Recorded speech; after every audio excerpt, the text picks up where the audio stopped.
Hi, friends. It's Sergeant Host Eric here at the Type Police. We got a pretty important episode here coming up, and the reason is, uh, well, sometimes here at the Type Police we don't merely police a person's type.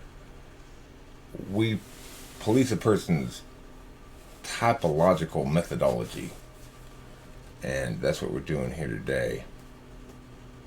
Uh, Without further ado, let me just play the song and we'll get going then there shortly thereafter. Try as you might, you just can't hide, 'cause you're mistyped. And I've been waiting to pull you over all night. Type police, type police. Please pull that guy over. He says he's INTP, but seems extroverted, sensing to me. I think he's ESFP or Type Police. Welcome back to Type Police. Behind the Badge. A very special episode. Okay, look at this nice desktop arrangement I have here for your viewing pleasure. Pretty nice, huh? I spent a lot of time setting it all up like this. Nice and fancy style. Okay, this fellow here purports to have superpowers. And I gotta say, I appreciate his comment the other day. That's comment saying Kimberly for president. I appreciated that.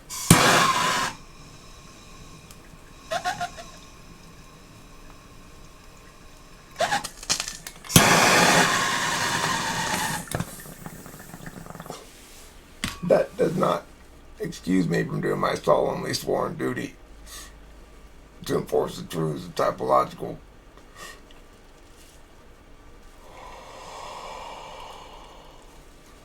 physics. Typological physics, that's what we'll call it. Let's see what Dave Superpowers has to say. This is the first time I've ever seen the guy. I didn't know he was this young. He's probably 32.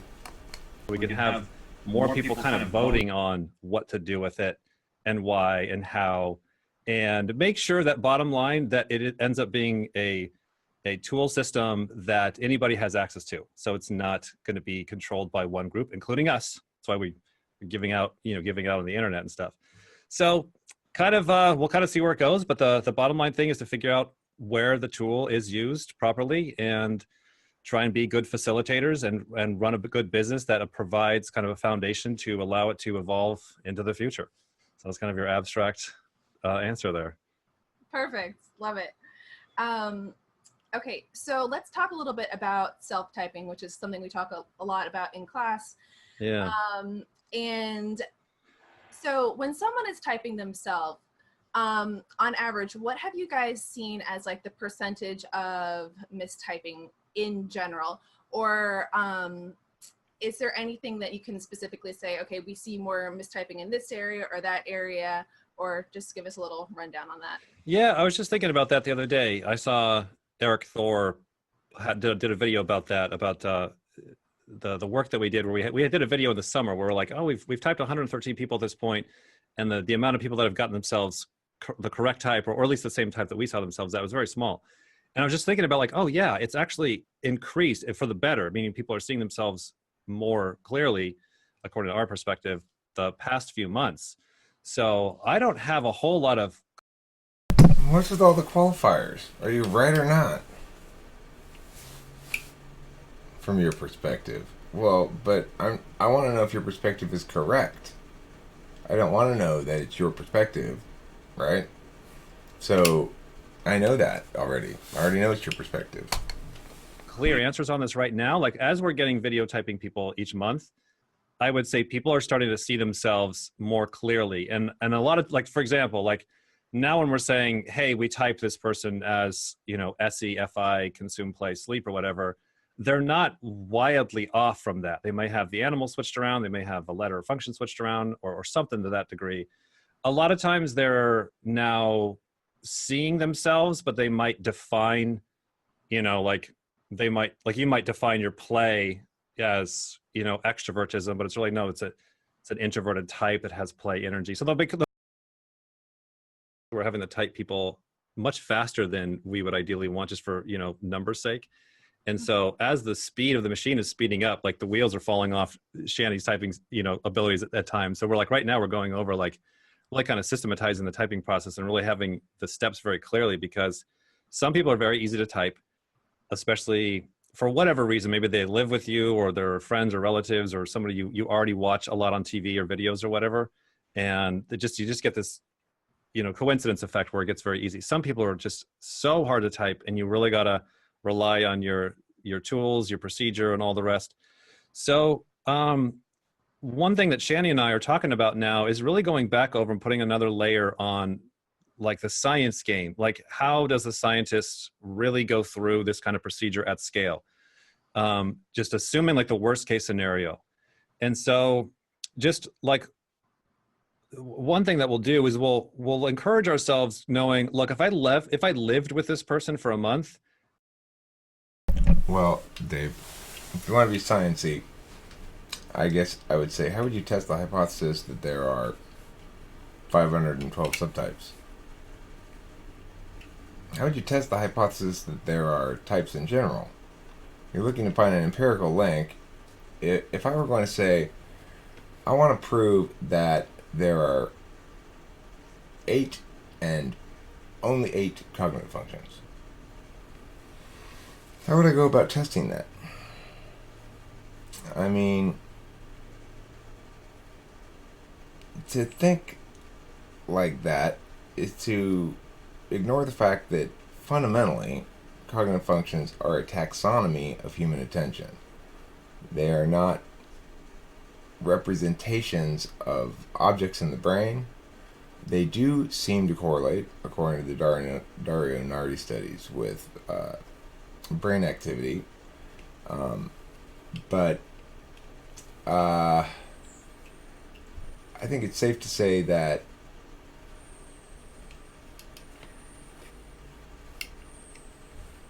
even the only way that the empirics would really be meaningfully applied to type would be if somebody walked around with brain scanning going on a regular basis for weeks, and then they'd be able to see what percentage of the time they're engaged in this function or that, presuming that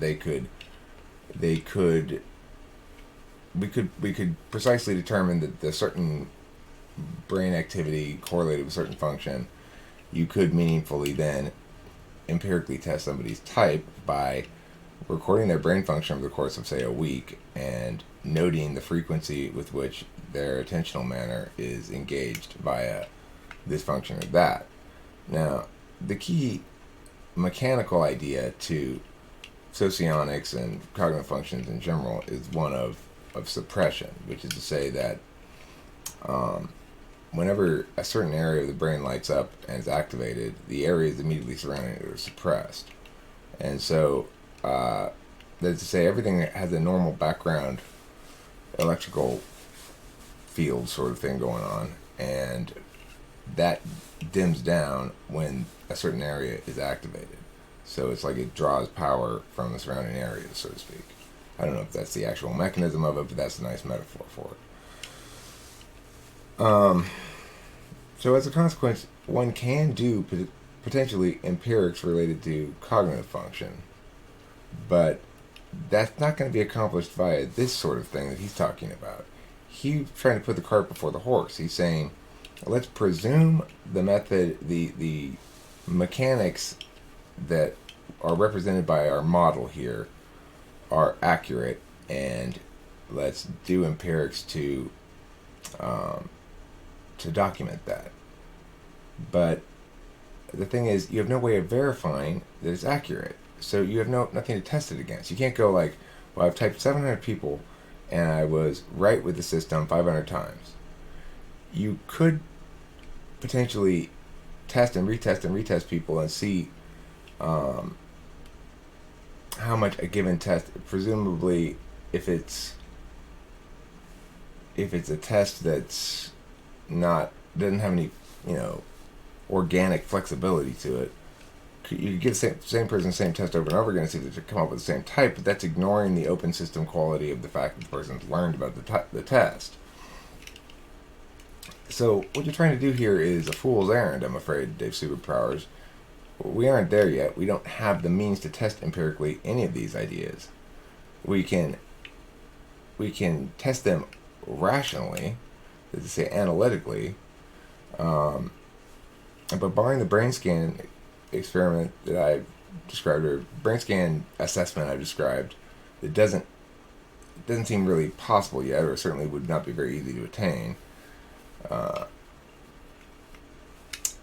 We're going to have to be okay with the legitimacy of our taxonomical approach being determined by elegance, consistency, and to a certain extent simplicity. So the nice thing with the Jungian cognitive function model is it tells us that we've got two forms, well, my interpretation of it, which is a way to make the things that stick out all fit nicely. And when they do, it functions better as a methodology. So we're looking at a cognitive function model where you got two kinds of action, two kinds of knowledge, two kinds of judging, and two kinds of interface. Yeah. Hold on, everybody. Let's let Dave talk for a bit while I go open the gate for Kimberly.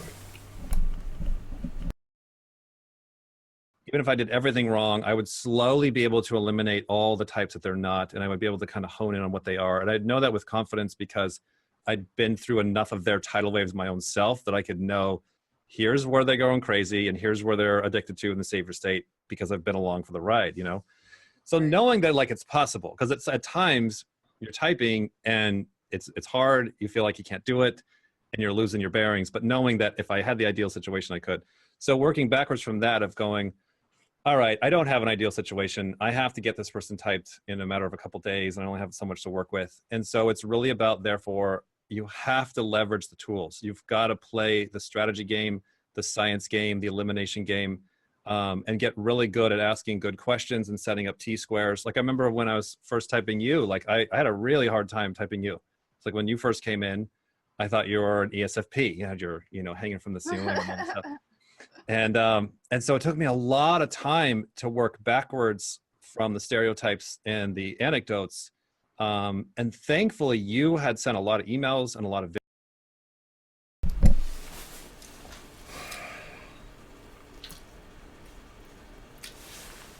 Hold on. videos. So I had a lot of content. Yeah, it was great. You had a lot of content for me to actually get to know you rather than just kind of rush through a checklist. And therefore I could confidently see not only you as a person, but then also kind of falsify each part. So I guess bottom line, it's just like, it's kind of what we've asked for. We've wanted to merge personality types with science. And now that that's happening, it's really hard. Like you actually have to learn science and slow down and work with others and define your terms and practice and fail and do. Dude, that shit you're doing is not science. That is not science. You don't have a falsifiable status that can be empirically determined. Do you not get this?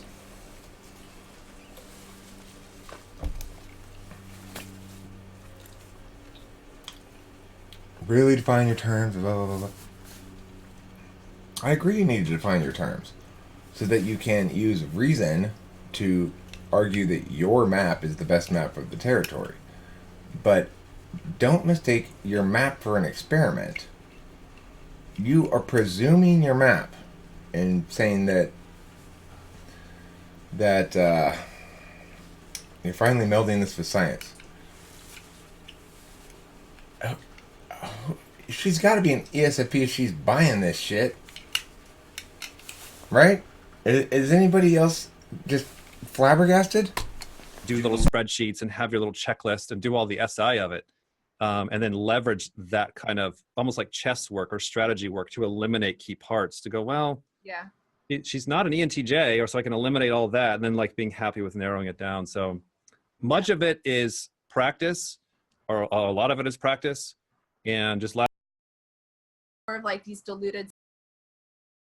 thing. And this is, again, we've been going over this more ourselves this week, is really respecting how much the archetypes, and especially more the stereotypes, how much of that mechanism is real. Like how, and, it's like I guess it's like Darren Brown or Tony Robbins style NLP. Like how much of that is really happening below the surface, where you'll see something negative and you'll anchor on to weird things. I mean, they'll use an example of like, somebody in a red shirt. So if somebody who's really mean to you is wearing a red shirt, like you'll literally anchor, I don't like red shirts. Like that kind of mechanism is happening so much. And it's same with the positive, like, oh, 3 of my best friends are this type, therefore I like this type, or, this person I don't like was this type, therefore I don't like that type. Like Right. that is something that it is a constant thing we're dealing with in ourselves. And then therefore it gets easier to see everybody else doing it. We've learned to just completely accept it. And we did do a little side thing where we kind of studied, why is that? What is going on there? Kind of from an evolutionary point of view or whatever. And listening to different psychologists, evolutionary psychologists, talk about how the brain is trying to help you out and do these little shortcuts of, if you run into trouble when you go to this watering hole because a lion attacked you, then just anchor really quick, don't go to that watering hole.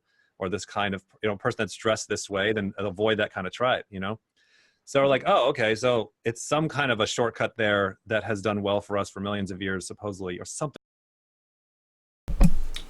It's 2 kinds of knowing, Dave Superpowers. SI and NI. So, let me give you an example. Perfect example, SI and NI being 2 kinds of knowing. And the reason we're one or the other is not evolutionary. It's because they are 2 manners of understanding the world. And one can only construct one's ontology using one manner of knowing on a regular basis, because it requires one have the scaffolding in place for it. So SI works like this. Our chicken got attacked by a big dog in our backyard. And the dog got in by pushing through a loose board in the fence. There's no way this could have been prevented, because the dog had been purchased by or acquired by the family next door the day before it came in. And I didn't even know they had a dog. So when I was working on the fence, it's possible that I loosened up that board enough to let the dog push through, but I didn't even know they had a dog. So it was unpreventable, right? A large dog got into the backyard and bit our chicken. The chicken's fine now, it's recovered. Okay, regardless, quite some time later, a month or 2 later, a small dog came into the house, a Chihuahua. Now, this Chihuahua could not possibly harm the chicken. It's not just a Chihuahua, but it's a very waddly Chihuahua, and also a very scared Chihuahua. But Kimberly, using her SI knowing, was absolutely determined that this dog not come into contact with the chicken at all. Because she knew that dogs and chickens don't mix, because our chicken had gotten bitten by a dog. So, as a consequence, that's her SI approach to it. I was using NI at the same time, saying, but Kimberly, this little Chihuahua is not going to hurt this chicken, and we can supervise the visit at first to make sure that's the case. But it's going to be just like with the cats. The chicken will peck it if it gets up too close to her. And anyway, regardless, the point is 2 kinds of knowing. And you see why you can't use both. Well, they conflict with each other, right? So you have to habitually use one, because if I habitually use the idea of NI, that I'm going to go with what's true or evident as a general rule, then I'm not going with my personal experience if it conflicts with it. And because they're conflictory, and because one is going to habitually use one or the other, depends on what feels most natural, I guess, at first when you're a little baby or something, then that's why NI and SI are never on the same side of the stack. And as a consequence, that kind of explains it. Now, you can come up with some sort of evolutionary bullshit explanation like, well, this you're at the watering hole and a lion attacks you, you remember not to go to that watering hole anymore. Well, to a certain extent, that's why everybody has both, I suppose, is that there are circumstances when the SI reality of something is so compelling that everybody will, almost everybody anyway, will prioritize that. For example, if I was in that shooting in Las Vegas at that country music festival where they shot all those people, I might not want to go back to Vegas again. I might know it's irrational, that just because a shooting happened there doesn't mean I'm more likely to get shot there than anyplace else. But I might still feel a desire to stay away from there because I associate it with a lot of bad things and I just don't want to go there. So that's an example of SI, even if you're an NI user, potentially predominating the decision making. Anyway, that's enough about SI and NI. But you see, it's simpler than you're saying. It's pretty straightforward, right? You either get that little dog's not going to do the same thing that the previous dog did, or you assume the previous dog is an example for dogs, and you make a general rule like that. They both work. In that Chihuahua example, NI was right and SI was wrong, but there's a perfectly equivalent example with dogs where I said, Kimberly, we don't need to worry about keeping this goddamn gate closed all the time, because yes, that's true that dog next door got to our dogs, got to the chicken one time, but it pushed through the fence, and I fixed the fence now, and it's not broken anymore. And Kim's like, I don't care, just leave the gate closed because I'm very worried about dogs getting the chicken. And I really shit on the idea and used my NI and said, Kimberly, how often have random dogs just sort of come back into our backyard through this gate here? It's insane. And having said that, despite my believing that to be the case, that day, that very day, okay, first, the dog from the other next door came through a hole in their fence and started walking into our backyard. And because I had left the gate open, and I was like, "Oh shit!" And I was sitting right here, I could see it, and I was like, "No, are you serious?" So I shoot the dog back into their yard, and I fix that hole in the thing, and I close the gate, and then what do I see? Like an hour later, I shit you not.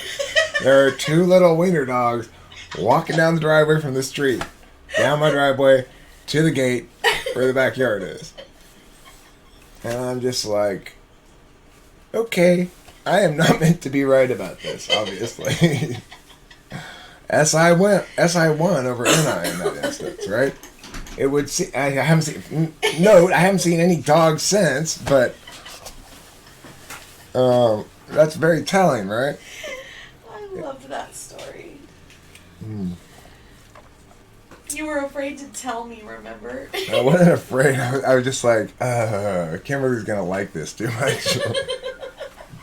Thing like that. I guess the point is like, we had to like diffuse it because it would get so personal. You would see yourself do it, or you see others do. Good stuff. Okay. This one's a little dark. Yeah. What you're writing? Suicide note. Oh, you misspelled useless. Yeah. Spelling Nazism at its best. I don't know about. Actually, no, I do know about you. Neither one of us is very great at spelling. Right. This girl's not an INTJ. She's an ESFP. Dave, you were right at first. She's an ESFP who's doing. She's one of the smarter ESFPs I've ever met. It doesn't make her a weird subtype of an INTJ. She's one of the smarter and less annoying ESFPs I've ever met. Like, she's pretty cool. That doesn't mean she's not an ESFP. Because remember, we're looking at her actual attentional habits, not what she wants to be as a character. And what she's actually attending to.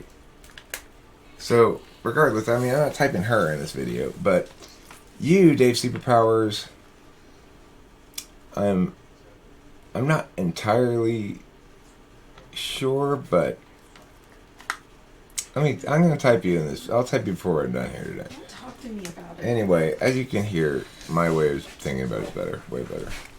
I'm not, in my opinion, not from my perspective. Mine is actually way, way better and way smarter and way more correct. It just is, and you can hear it because my explanation makes so much more sense, right? And it's so much more less complicated. Use your intuition. It's like a magical knowing function that brings your truth into moist glory and lets you rain it upon your head. Something like that. I don't know. And you know what? When I'm reading other people's stuff, it's usually not the first thing that jumps out at me if a Right. word is spelled incorrectly. I've always associated that as more of an SI thing. Right. I see the A to B, and I'm not going to play the game with all your sensory. I'm going to move around it or through it or whatever. And then, yeah, the masculinity of I'll just punch through it. Yeah. So, yeah, that's exactly what we see. It is funny that these are whoever's, the public that's doing these memes are like they're picking up on, yeah, I have several friends that'll just punch through walls on something or whatever. Yeah. It's so true. I mean, for me, I'm like, Thinking about something he was doing or, talking bad about somebody when they're out of the room, And then like Shan just said like, oh, his TE is so go along or your FI is so aggressive or something like that, where she was like insulting one or complimenting the other or the other way around or just some kind of contrast. I forget what it was. But like, it was like, wait a minute, like we're very different here. And that's why I realized I am self above tribe. And Scott is the normal one. He's the example of tribe above self, a classical INTJ with the saver Right. TE. And we're like, oh, that's interesting. And then we started looking around at other people. And sure enough, we saw at about half the people there was that jumping. And so we then basically just look at it now with like, you have two temperaments. So you'd be an IJ, EJ, mhm. because you're tribe above self, that's saver TE. So you suffer from EJ syndrome. And then I'm IJ IP. So I suffer with selfishness syndrome or, my way and don't really care if I bother the tribe that much, kind of having that cocky, arrogant IP vibe where I'm like, oh yeah, I am definitely not checking.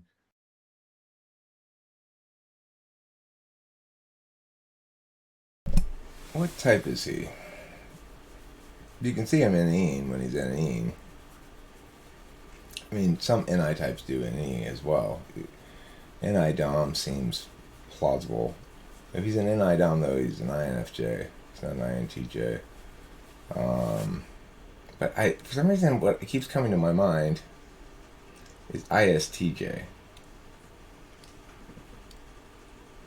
But he seems a little smooth for that, but he's practiced. ISTJ is certainly plausible. Or What's that? ESTJ, maybe. For Dan? Yeah. I'm trying to figure out what type he is. He's a tricky one. Maybe he's one of his 512 subtypes. Let's see. He does seem a little Davy. The points of view of the tribe before I go ahead, Yeah. And so that was a big one. So anybody who is self above tribe, it's going to be it'll be all of the IPs, half of the IJs, and half of the EPs, and none of the EJs. They're all going to display that same behavior like you saw in the meme, or is this like, my way or nobody's way or whatever the silly thing said, Yeah. where they're checking their point of view first. I kind of First. look at it. Yeah. I kind of look at it like, say for you might, before you make a really good, strong internal decision, you're going to kind of check the opinion of 10 different people and kind of average them together. And therefore you're making a good decision for yourself. It's based on reality and everyone's points of view. It makes sense, right? Mhm. I go the other way. I'm like, I'm doing this and it's going to take 10 people to wrestle that away from me. And if I can get 10 people to contradict me, then maybe I'll move my position, Yeah. Gotcha. So yeah, it's a distinct They trait. say You it can, that way. Yeah. yeah, it's a distinct trait, that you can see. So Mhm. yeah, it was really fun because that's what then started to break the code. Once we broke from 16 to 32, then the game was on. Then we're like, oh, and then we just kept playing that game of going, well, what if there's another split?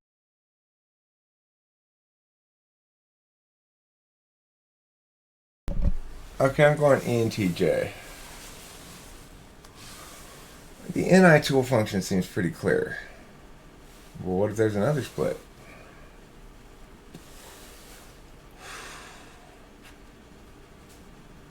Well, you don't get the difference between a taxonomy and a data set. You're not just because. Look, I mean, the thing is, the mechanics of these things are tricky, but they don't work quite like that. And the reason is because the relationship between different functions is not simply a binary one. And we tend to describe it in binaries when we're talking about it. There are relationships that relate to suppression, for example, like I mentioned earlier about inverse proportionality. To the extent that you're attending via one function, you might be unable to attend via another function. Now, that's going to link in turn to how you relate to the functions in terms of what's your dominant function. So, since I'm an action function type, I have a better ability to do multiple kinds of action concurrently than I do other kinds of functions concurrently. And those relationships are potentially mechanical, but I have no concept of how one would go about describing them mathematically. There may be a mathematical relationship to it, but that would require some empirics that would justify saying one kind of mathematics over another. When I say inverse proportionality, I mean it kind of broadly or vaguely, not actually directly inversely proportional, but just that as one goes up, the other one goes down, and presume that they're approximately equivalent. So then there are functions that that I, for example, tend to find are exclusive, such as extroverted intuition and introverted sensing. If I'm keeping track of what I've already come up with, I'm not paying attention to coming up with new stuff. And it's important to remember that SI is about, as you've mentioned before in some of your videos, is about archiving, keeping track of, cataloging stuff. And it's additionally about the body and the level of comfort that you have and your posture and your warmth and your hunger and thirst and things like that. So the keeping track of stuff aspect of things is sort of an inevitable consequence of having a kind of knowledge that's linked to the self, the animal self, and also being an animal self that has a metaphysical component, namely that has an abstract side. So we're aware both of our immediate SI self and our self across time. Remember that the only way to meaningfully measure cognitive functions is to say how many minutes, seconds, hours, days. It's gonna be in terms of minutes or hours, something like that. How much of the day is spent actually doing the kind of attention that is whatever you think your type is. So how much of my day is spent actually ideating, to just say coming up with new thoughts about stuff, or new ways of saying things, or new analyses about existing realities. Much of my day is spent doing that. And when I consider and reflect upon myself in terms of hours and minutes and seconds and such, I realize that I spend much more time doing this, coming up with talking stuff on the fly for a video, than I do, say, playing basketball. If I have free time, I choose to do this rather than play basketball. So then when we play basketball every single morning at 5 a.m., it doesn't count? No, what I'm saying is... No, but you and I play every morning at 5 a.m. Well, I know, but that's a different kind of basketball. We don't want to tell them about that kind of basketball. But, like, let's say I were to start playing basketball every day. I still would be an ENTP, because it would still be the case that this thing, I might go through like a burst of a phase of playing basketball multiple times a day even. But if I measure the whole day, in between, and all the times when I'm not attending to that physical activity, what's going on in my brain? You know, if I can continue to prioritize these physical things time and time again over the course of months and years, then probably I'm not an ENTP. But that's why a certain amount of time, if you're going to try to measure things empirically, is necessary, because you're going to be measuring them empirically in units of time, not in units of strength, not in data is collected by binary checkboxes or something like that. You have to ask yourself, if you're typing yourself, how do I actually pay attention? What am I attending to right now? Well, right now, presumably you're attending to this video and you're listening. If, depending on how you, what your functions are, you're going to be listening in different ways. If you're an NE Dom, when I say things, it causes you to start going, oh, maybe you'll pause it and start thinking to yourself, oh, well, that idea spawns this other idea in me, and you start going off on a little train. If you're TI Dom, you're parsing all of this for consistency, and you're making sure that nothing I'm saying is inconsistent with anything else I'm saying, and you're finding ways in which I could be wrong. If you're a FE Dom, you're seeing if I'm showing sufficient respect, or what I'm doing as far as the social hierarchy goes. You're seeing if I'm displaying warmth or displaying competence, but you aren't really necessarily critiquing what I'm saying at all, as on a consistency metric with the other things I'm saying. If you're an FI Dom, you're deciding whether you like this, whether you like me, whether you think I'm displaying sufficient respect for other people's feelings, perhaps. People think that's an FE thing. That's not an FE thing. That's an FI thing. If I'm an SI Dom, maybe I'm, depending on the kind of SI Dom, I'm either looking at this because it's familiar. I've watched a lot of Eric's videos before, and I like to hear the sound of his familiar voice. Or it could be because I'm an SITE, and then I'm trying to solve a certain problem, specific problem, like trying to decide which of these techniques I'm going to use to do something, maybe. If I'm an ISFJ, I'll probably be using my tool function more. If they're not linking to the ideas, particularly from some past experience, then they're going to be using a tool function probably, and or just sort of experiencing the familiarity of it in a positive way. Regardless, it's to try to remove it from a manner of attention into an attribute is the mistake I think that Dave Superpowers is making. Types aren't the thing that matters. Attention matters, and how we pay attention, and our meta attention, our ability to say, these are my habits, and these are the values that tend to correlate with those matters of attention, and I would be well served to be less autopilot in general in life, have more free will, and understand how I can be less reflexive and more considered and or willful and or determinate in my taking of action and or making decisions and or interfacing or whatever. So I'm going to let him go for a little bit longer, and then I'm going to wrap this video up. I hope my point is getting across, which is a basic point, which is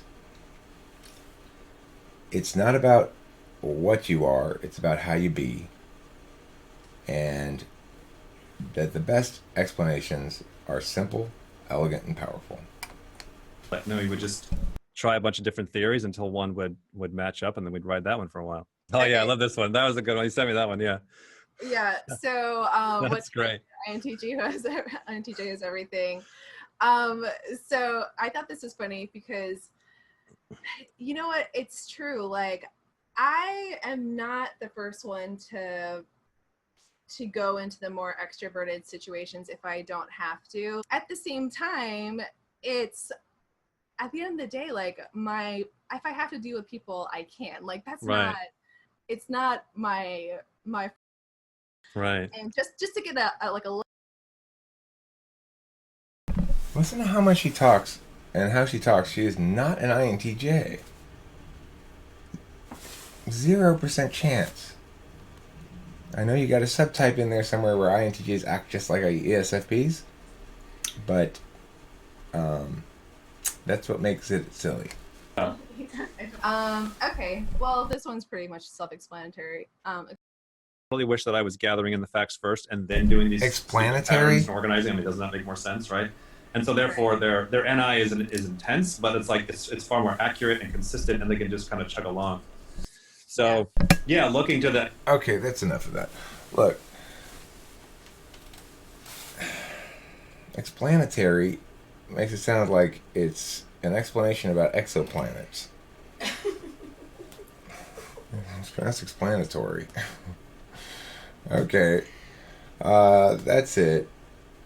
So, lady, you're already in jail. I don't know how you managed to. You must have gotten a weekend pass, a furlough to go home and make a video or something. Dave Superpowers, I think you're probably an ENTJ. I'm pretty confident about it. And I don't know what you call yourself, but this is ENTJ nonsense. This is NI tool function stuff. It's what? You know, at a certain point,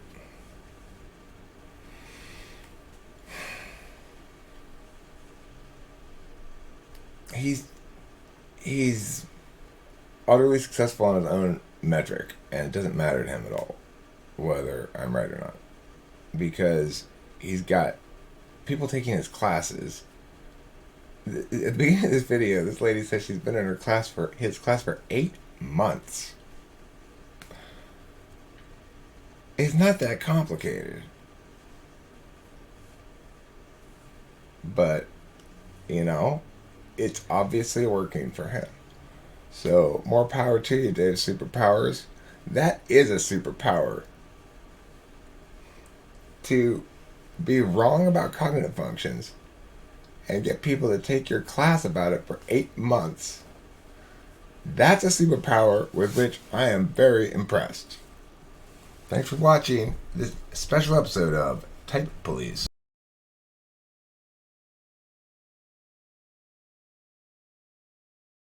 Try as you might, you just can't type, 'cause you're mistyped.